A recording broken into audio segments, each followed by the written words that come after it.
जय श्री राधे कृष्ण। आइए आज आप सब जानेंगे वर्ष 2024 में श्री कृष्ण जन्माष्टमी का व्रत कब धारण किया जाएगा, किस दिन कृष्ण जन्माष्टमी का त्योहार मनाया जाएगा, इस दिन क्या करना चाहिए नहीं करना चाहिए।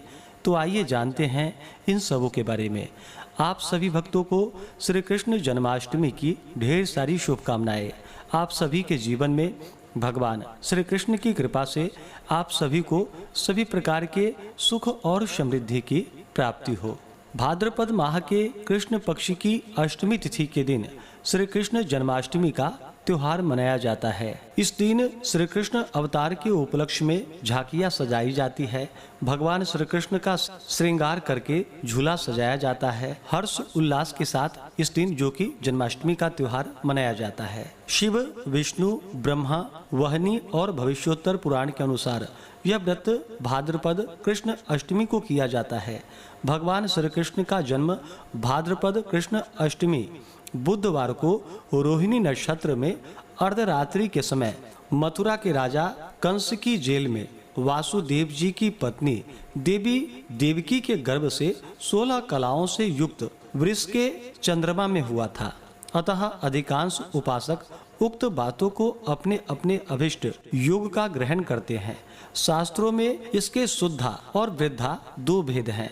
उदय से उदय पर्यंत शुद्धा और तदगत सप्तमी या नौमी से वृद्धा होती है। शुद्धा या वृद्धा भी समा, न्यूना या अधिका के भेद से 3 प्रकार की होती है और इस प्रकार 18 भेद बन जाते हैं।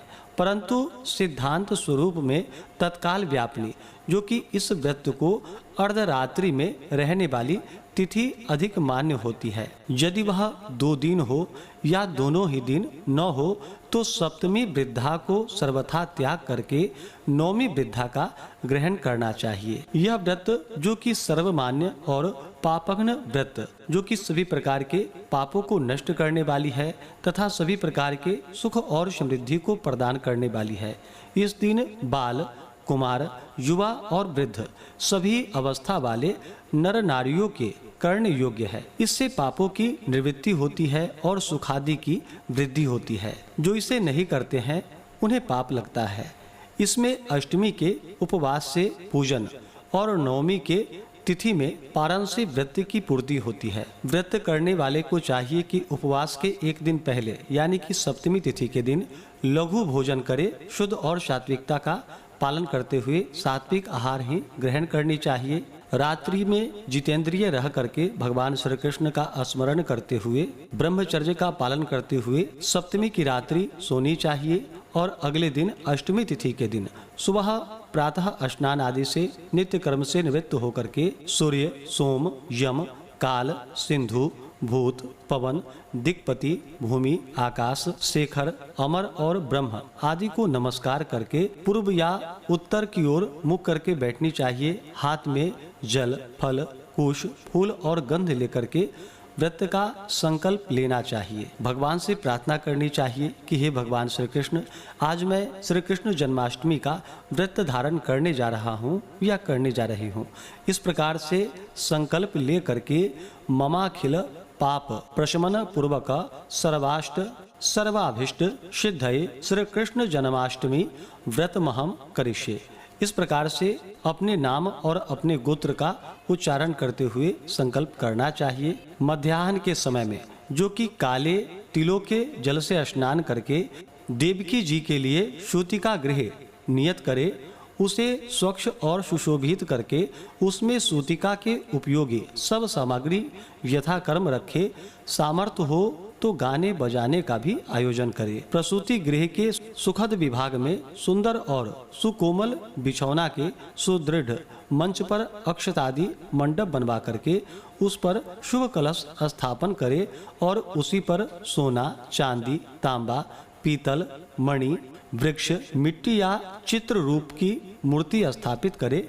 मूर्ति में प्रसूत श्री कृष्ण को स्तनपान कराती हुई देवकी हो और लक्ष्मी जी उनके चरण स्पर्श किए हुए हो, ऐसा भाव प्रकट रहे।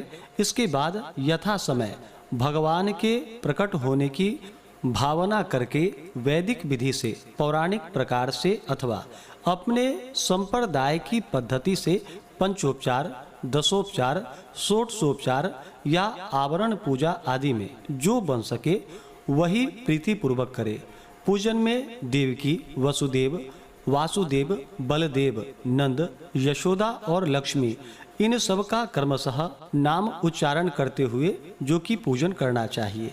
अंत में प्रणमे देव जननीम त्वया जातस्तु वामनः वासुदेवात् तथा कृष्णो नमस्तुभ्यं नमो नमः सपुत्रार्घ्यम प्रदत्तम में गृहाणेमं नमोस्तुते से देवकी को अर्घ्य दे और धर्माय, धर्मेश्वराय, धर्मपतये, धर्म संभवाय, गोविंदाय नमो नमः से श्री कृष्ण को पुष्पांजलि अर्पण करे। तत्पश्चात जातकर्म, नालच्छेदन, षष्ठी पूजन और नामकरण आदि करके सोमाय, सोमेश्वराय, सोमपतये, सोम संभवाय, सोमाय नमो नमः से चंद्रमा का पूजन करे और फिर शंख में जल, फल, कुश, कुसुम और गंध डालकर दोनों घुटने जमीन में लगावे और क्षीरोदार्ण व संभूता अत्रिनेत्र समुद्भव गृहाना अर्घ्यम शशांकेमं रोहिण्या सहितो मम ज्योत्सनापते नमस्तुभ्यं नमस्ते ज्योतिषां पते नमस्ते रोहिणीकांत अर्घ्यम में प्रतिगृह्यताम से चंद्रमा को अर्घ्य दे और रात्रि के शेष भाग को स्तोत्र पाठादि करके कथा आदि श्रवण करते हुए भगवान नाम का स्मरण करते हुए बिताना चाहिए। उसके बाद दूसरे दिन यानी कि नवमी तिथि के दिन पूर्वाह्न में यानी कि सवेरे पुनः स्नान आदि करके जिस तिथि या जिस नक्षत्रादि योग में व्रत किया हो उसका अंत होने पर व्रत का पारण करना चाहिए। यदि अभिष्ट तिथि या नक्षत्रादि के समाप्त होने में विलंब हो जाए तो जल पीकर पारण की पूर्ति करनी चाहिए। इस प्रकार व्रत को धारण करने से व्यक्ति के सभी प्रकार के पाप और ताप नष्ट हो जाते हैं तथा भगवान श्री कृष्ण की कृपा से सभी प्रकार के सुख और समृद्धि की प्राप्ति होती है। तो आइए अब जानते हैं जन्माष्टमी व्रत के शुभ मुहूर्त के बारे में। भाद्रपद मास कृष्ण पक्ष की अष्टमी तिथि प्रारंभ समय जो कि 25 अगस्त 2024 दिन रविवार रात्रि 3:40 और अष्टमी तिथि की जो समाप्ति है वह 26 अगस्त 2024 दिन सोमवार रात्रि 2:21। तो हमें रात्रि व्यापनी के अनुसार व्रत के लिए जो समय प्राप्त हो रहा है वह समय सभी भक्तजन 26 अगस्त 2024 दिन सोमवार को व्रत धारण करेंगे और रात्रि में भगवान का पूरे विधि विधान के साथ पूजन करेंगे। 26 अगस्त को ब्रह्म मुहूर्त का जो समय होगा वह समय सुबह 4:27 से सुबह 5:12 तक होगा। सूर्योदय का समय सुबह 5:26 और सूर्यास्त शाम 6:22 होगा। 26 अगस्त को राहु काल का समय सुबह 7:12 से सुबह 8:48 तक होगा। राहु काल समय के दौरान कोई भी शुभ कार्य या नया कार्य नहीं करना चाहिए, यह लाभकारी नहीं होता है, इस बात का ध्यान रखें। अभिजीत मुहूर्त का समय सुबह 11:34 से दोपहर 12:24 तक होगा। 26 अगस्त को इस बार सर्वार्थ सिद्धि योग भी बन रहा है जो कि दोपहर 3:55 से अगले दिन सुबह 5:57 तक सर्वार्थ सिद्धि योग होगा। इन योगों में पूजन आदि का कार्य करना जो कि बड़ा ही पुण्यफलदायी माना गया है।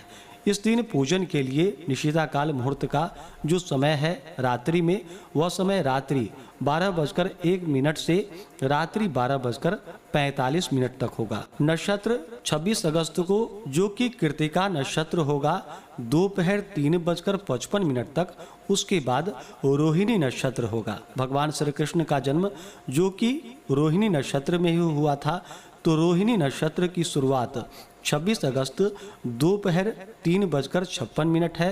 इस समय से शुरू होकर के रोहिणी नक्षत्र समाप्त जो कि अगले दिन यानी कि 27 अगस्त को दोपहर 3:38 पे रोहिणी नक्षत्र की समाप्ति है। 26 अगस्त को योग जो कि व्याघात योग होगा रात्रि 10:17 तक। उसके बाद हर्षण योग होगा। इस दिन सूर्य सिंह राशि में रहेंगे और चंद्रमा वृष राशि में रहेंगे। भगवान श्री कृष्ण का जन्म भाद्रपद में जो कि चंद्रमा के वृष राशि में ही हुआ था, तो इस बार यह भी एक बड़ा अच्छा संयोग बन रहा है। चंद्रमा जो कि वृष राशि में होंगे, तो इस दिन भगवान का पूरे विधि विधान के साथ पूजन करना चाहिए।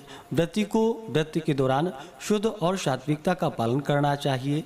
ब्रह्मचर्य का पालन करना चाहिए। व्रत के दौरान किसी के ऊपर क्रोध नहीं करनी चाहिए। अपने मन में किसी के प्रति ईर्षा या द्वेष का भाव नहीं लाना चाहिए। ब्रह्मचर्य का पालन करना चाहिए। तामसिक वस्तुओं का, नशीले पदार्थों का सेवन बिल्कुल भी नहीं करना चाहिए। पूर्ण भक्ति भाव श्रद्धा के साथ भगवान का पूजन करना चाहिए। इस प्रकार भगवान का पूजन करने से, व्रत धारण करने से भगवान अपने भक्तों के ऊपर अति प्रसन्न होते हैं। अपने भक्तों के सभी प्रकार के दुख और कष्टों को दूर कर देते हैं तथा सुख और समृद्धि का आशीर्वाद प्रदान करते हैं।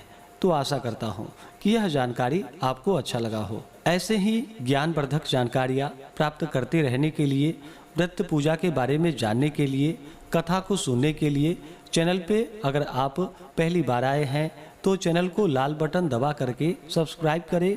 साथ में बेल आइकन घंटी को दबाएं ताकि आने वाली वीडियो का नोटिफिकेशन आपको समय से मिलता रहे। वीडियो को लाइक करें, शेयर करें। सुखी रहें और